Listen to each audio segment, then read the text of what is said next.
주일입니다. 우리 특별히 비전 학생 그리고 부모님을 두신 모든 분들이 부모님의 은혜에 감사하고 또 부모님의 희생을 기억하는, 그래서 저도 어제 부모님께 전화를 드렸는데요.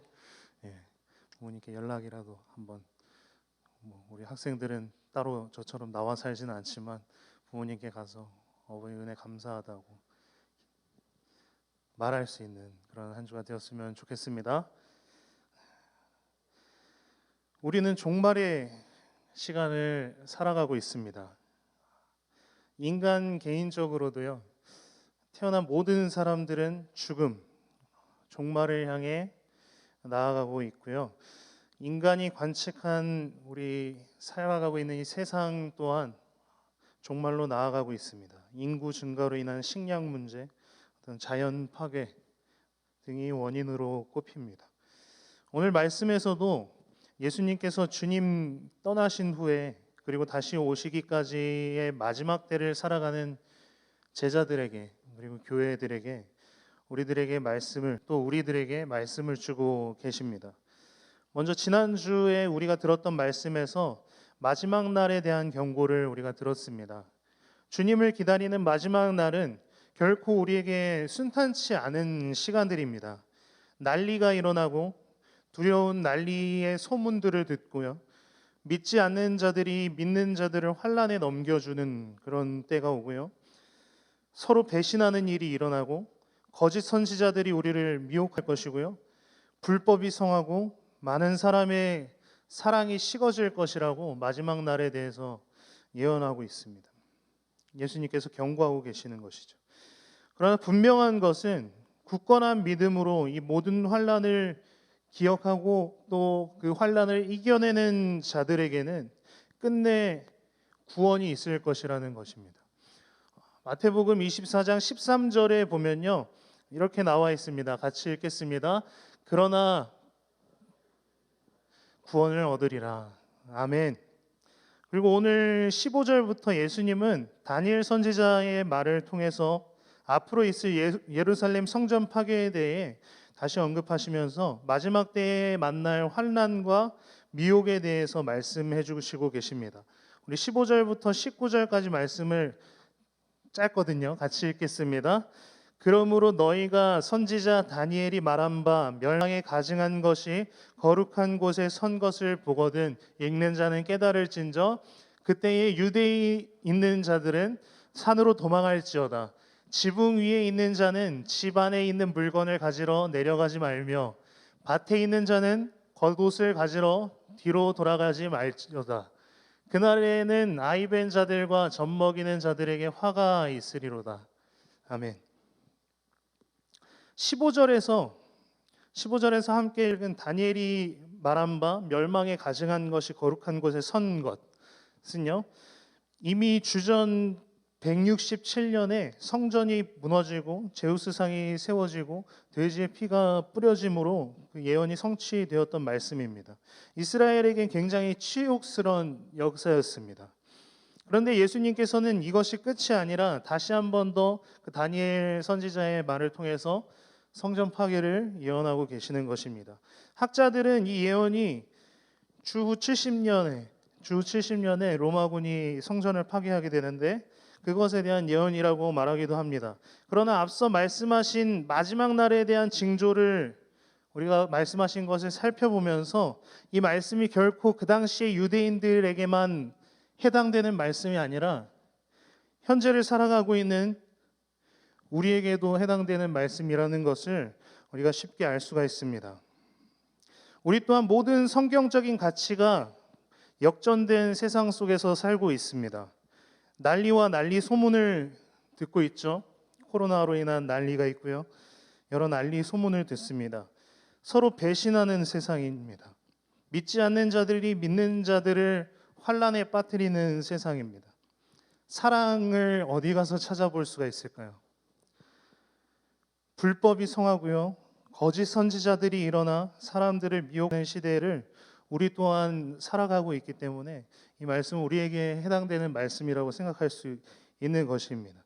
예수님께서는 선지자 다니엘이 말한 바 멸망에 가증한 것이 거룩한 곳에 선 것을 보거든 우리에게 멸망이 임한 줄로 알고 그것을 볼 때에 우리에게 멸망이 임한 줄로 알고 도망치라고 말씀하고 계십니다. 말씀을 보면요. 16절에 유대에 있는 자들은 산으로 도망할지어다. 17절에 지붕 위에 있는 자는 집안의 물건을 돌아보지 말고 도망치라.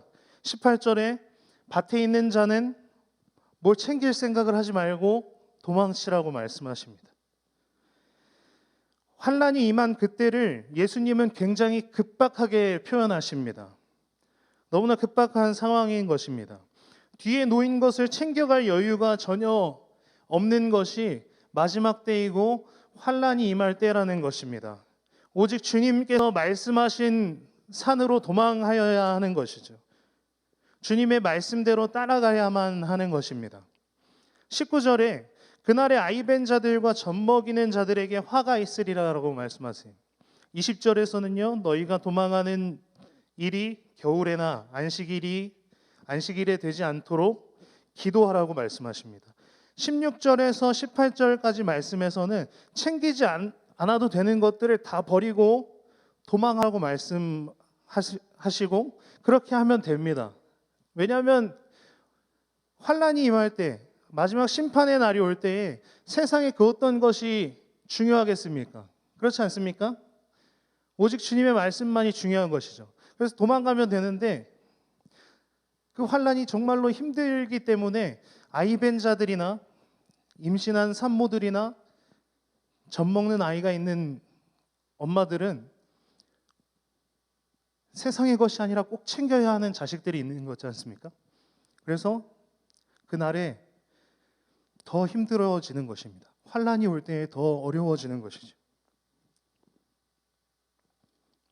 이 마지막 날에 겪는 환란이 정말로 힘들기 때문에 우리는 겨울에나 겨울과 같이 먹을 것이 없는 그때나 안식일 주님을 예배해야 하는 때에 환란이 오지 않도록 기도해야만 한다고 말씀하십니다.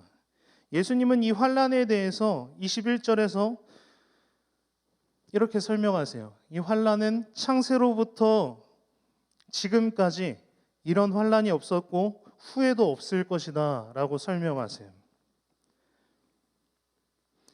이 환란이 어느 정도로 큰 환란인지 예수님은 22절에서 이 환란의 날들을 줄여주시지 않으시면 하나님이 이 환란의 날들을 그 기간을 줄여주지 않으시면 세상의 모든 육체가 구원을 얻지 못할 것이라고 말씀하십니다. 이것은 믿는 자들에게도 예외가 없는 것입니다. 환란의 날이 길어지면 길어질수록 믿는 자들도 그 환란으로 인하여서 넘어질 수 있다는 것입니다. 환란은 여기서 끝나지 않습니다. 때를 맞춰서 거짓 그리스도가 일어날 것이라고 예수님께서 말씀하세요. 23절부터 26절까지 말씀을 보면요. 그때에 사람이 너희에게 말하되 보라 그리스도가 여기 있다 혹은 저기 있다 하여도 믿지 말라. 거짓 그리스도들과 거짓 선지자들이 일어나 큰 표적과 기사를 보여 할 수만 있으면 택하신 자들도 미혹하리라. 보라 내가 너희에게 미리 말하였노라. 그러면 사람들이 너희에게 말하되 보라 그리스도가 광야에 있다 하여도 나가지 말고 보라 골방에 있다 하여도 믿지 말라. 거짓 그리스도 재림 예수를 자처하는 사람들이 일어나 우리를 현혹할 것입니다. 네, 여기 보시면요. 누군지 아시겠어요? 우리 부모님 세대는 누군지 아실까요? 맨 왼쪽에 있는 사람은요 이만희고요. 가운데 위에 있는 사람은 정명석이라는 사람입니다. 가운데 밑에 있는 사람은 문선명이라는 사람이고요. 오른쪽에 있는 사람은 장길자라는 사람입니다. 자기가 하나님이라고 주장하는 재림 예수라고 주장하는 그런 사람들입니다. 이단에 대해서 조금만 들어도 에이 누가 저런 사이비 교주 같은 사람들을 따라가라고 생각하겠지만 우리 생각보다 많은 사람들이 이단에 현혹되고 그것이 진리인 줄 알고 살아갑니다. 제 친구가 참 부끄러운 일이지만요. 제가 전에 다니던 신학대학교에서 제 친구가 JMS에 갔다가 나왔던 적이 있습니다. 그런데 그 친구의 얘기를 들어보면 누구의 말을 듣기 전까지는 이게 맞는 것처럼 느껴진대요. 신학을 했어도 그게 맞는 것처럼 느껴진대요. 이렇게 참 많은 사람들이 현혹되고 그렇게 어떤 매력이 있나 봅니다. 24절에 보면요, 심지어 그들이 큰 표적과 기사를 보여준대요. 큰 표적과 기사를 보여준다는 게 예수님만 기적을 일으키는 것이 아니라 거짓 선지자들, 거짓 예수 그리스도들도 기적을 행할 수 있다는 것입니다. 그것을 보여주면서 우리를 현혹한다는 말입니다. 가볍게 생각할 것이 아니죠. 언제든 우리도 예수님이 경고하신 것처럼 미혹될지도 모르는 것입니다. 여러분, 우리는 안타깝게도 마지막 때를 살아가고 있습니다. 예수님이 다시 오실 때까지 우리는 환난의 날을 겪어야만 하고 미혹하는 진짜 같은 거짓 그리스도로부터 믿음을 굳건히 지켜내야 하는 것입니다. 예수님은 이런 환난의 날들, 마지막 때를 살아가는 우리들에게 이 환난 속에서 살아남는 방법을 이미 말씀해 주셨습니다. 우리도 방금 읽었는데요. 말씀대로 살아가는 것입니다. 말씀대로 살아가는 것. 환난이 임할 때 도망치라. 예수님께서 그렇게 말씀하십니다. 유대에 있는 자들은 산으로 도망치라. 세상 가치를 돌아보지 말고 세상의 가치를 두지 말고 주님의 말씀 따라서 모든 것 내려놓고 주님의 말씀대로 도망치라는 것입니다. 말씀대로 행하는 것이 우리가 마지막 때를 살아가며 지켜야 하는 것입니다. 또 한 가지가 있습니다. 기도하는 것입니다. 20절에 너희가 도망하는 일이 겨울에나 안식일에 되지 않도록 기도하라 라고 말씀하시죠. 우리가 할 수 있는 것은 주님의 말씀을 잘 따르는 것과 기도하는 것밖에 없습니다. 주님 우리를 긍휼히 여겨 주옵소서. 시편 50편 15절 말씀에 이런 말씀이 있습니다. 환난 날에 나를 부르라.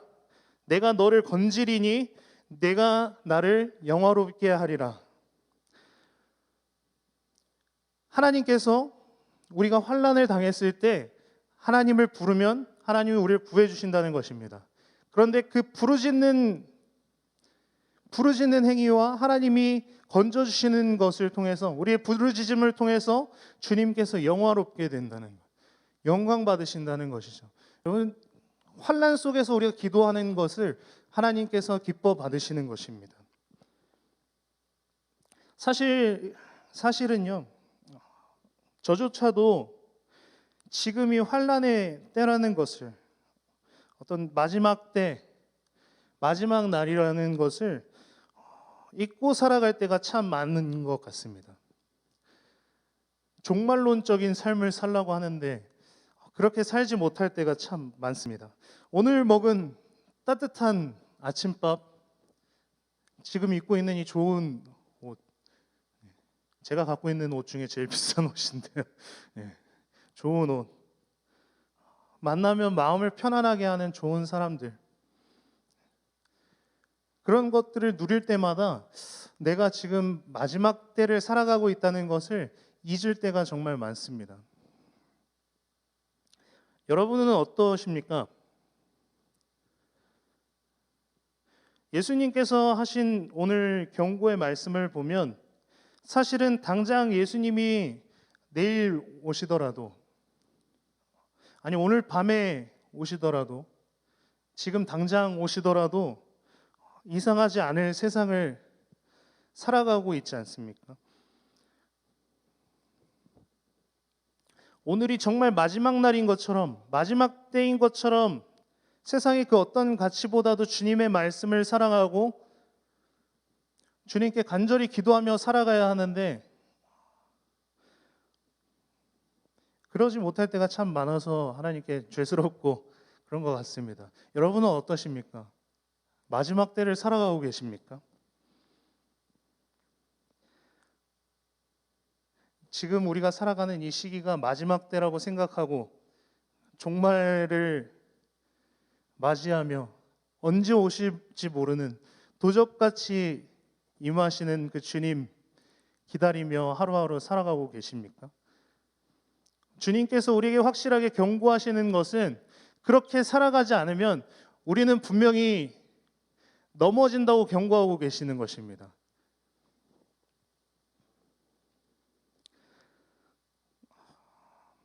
목사님께서 습관적으로 이렇게 사랑하는 성도 여러분 말하지 말라고 하셨는데요.